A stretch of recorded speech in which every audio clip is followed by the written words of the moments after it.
محترم ناظرین السلام علیکم ورحمۃ اللہ وبرکاتہ۔ آج ہم بات کریں گے تکبیر تشریق کے تعلق سے کہ یہ تکبیر تشریق کب سے شروع ہوتی ہے اور کب تک پڑھی جاتی ہے، یعنی کب جا کر کے ختم ہوتی ہے، اور یہ تکبیر تشریق پڑھنا کن لوگوں پر واجب ہے اور کن لوگوں پر واجب نہیں ہے، کون کون لوگ تکبیر تشریق پڑھتے ہیں۔ تو آئیے اسی کے تعلق سے کچھ خاص باتیں میں آپ کے سامنے رکھ رہا ہوں۔ ظاہر سی بات ہے کہ ایک سال میں یہ بقرہ عید آتی ہے، تو بقرہ عید کے جو بھی مسائل ہوتے ہیں یا جیسے مان لیجیے تکبیر تشریق وغیرہ ہے، تو یہ لوگوں کے ذہن سے اتر جاتی ہے، تو اس لیے میں پھر جو ہے اس کو آپ کے سامنے رکھ رہا ہوں تاکہ آپ جو ہے اسے سننے کے بعد اس پر عمل کر سکیں۔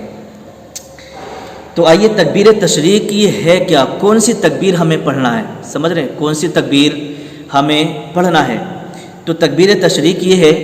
آپ کو یہ تکبیر پڑھنا ہے، اللہ اکبر لا الہ الا اللہ اللہ اکبر وللہ الحمد، سمجھ رہے ہیں۔ تو یہ تکبیر جو ہے آپ کو پڑھنا ہے۔ اب کب پڑھنا ہے، کب سے پڑھنا ہے اور کب تک اس کو پڑھنا ہے، اسے آپ سمجھ لیجئے۔ تو یہ ذی الحجہ کا مہینہ چل رہا ہے، تو جب ذی الحجہ کی 9 تاریخ آئے، یعنی بقرہ عید جس دن ہم عید کی نماز پڑھتے ہیں تو اس سے ایک دن پہلے ہے نا، تو 9 تاریخ کو، اب عید کی نماز 10 تاریخ میں ہوتی ہے، تو 9 تاریخ کی جب فجر کی نماز آپ پڑھیں گے،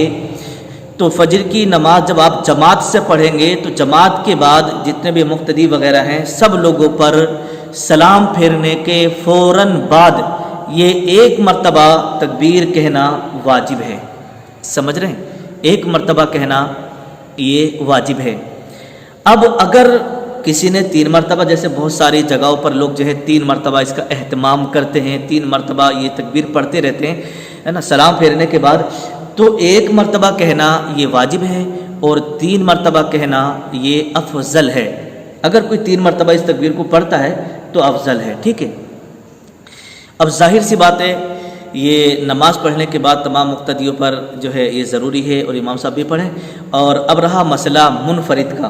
سمجھے، جو لوگ تنہا نماز پڑھتے ہیں ان کے لیے کیا حکم ہے۔ تو دیکھیے جیسے کہ بہار شریعت کے اندر لکھا کہ تنہا نماز پڑھنے والے پر یہ واجب نہیں ہے، لیکن ہاں صاحبین کے نزدیک اس پر بھی واجب ہے، سمجھ رہے ہیں۔ امام محمد اور امام ابو یوسف کے نزدیک جو ہے یہ منفرد پر بھی، جو تنہا نماز پڑھتا ہے نا اس کے اوپر بھی واجب ہے کہ وہ بھی سلام پھیرنے کے بعد میں یہ تکبیر تشریق کہہ لے۔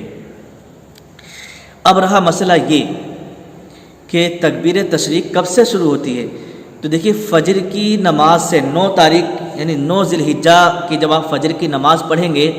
تو اس کے بعد سے لے کر کے 13ویں کی عصر تک، ٹھیک ہے، یہ 5 دن ہو گئے، 9 سمجھ رہے، 10 11 12 13، سمجھ رہے۔ تو ان 5 دن میں ہے نا، ان 5 دن میں آپ کو یہ تکبیر تشریق پڑھنا ہے ہر نماز مستحبہ کے، ہر جماعت مستحبہ کے بعد، ٹھیک ہے۔ اب جیسے آپ 9 تاریخ سے شروع کریں گے تو ظاہر سی بات ہے بقرہ عید سے ایک دن پہلے، اور یہ بقرہ عید جو ہے 3 دن رہتی ہے، سمجھ رہے ہیں، 3 دن یعنی 10 11 12 اور اس کے ایک دن بعد 13 تاریخ، تو 9 تاریخ سے آپ شروع کریں گے اور 13ویں تاریخ کی عصر تک آپ اس کو پڑھیں گے انشاءاللہ تبارک و تعالی۔ اگر آپ کے ذہن میں کوئی سوال ہو تو آپ رکھ سکتے ہیں، آپ کے سوال کا جواب ضرور دیا جائے گا۔